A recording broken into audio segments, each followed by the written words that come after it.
Yani expressway, Nairobi, Kenya. Oh, fuck it. But that's the situation in Kenya. Ama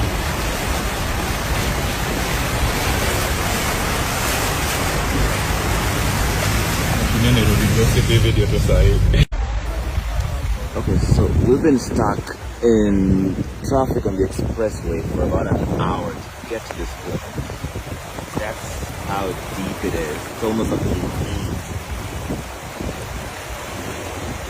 This is serious. The tires are covered. So it's not something that's shallow. I think a smaller car could easily get carried away here, just swept away. Like, that's how serious it is.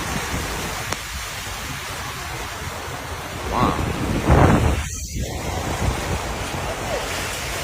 Mambo?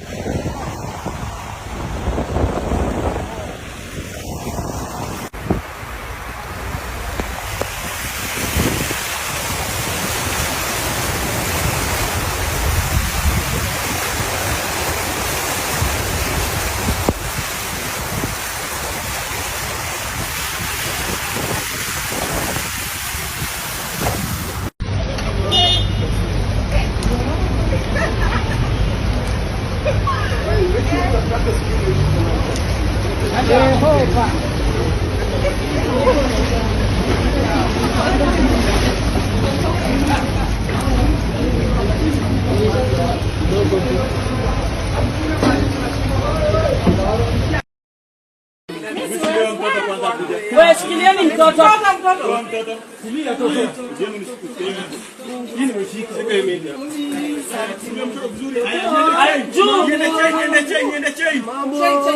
Chain mama usiogope. Mpige riba, mpige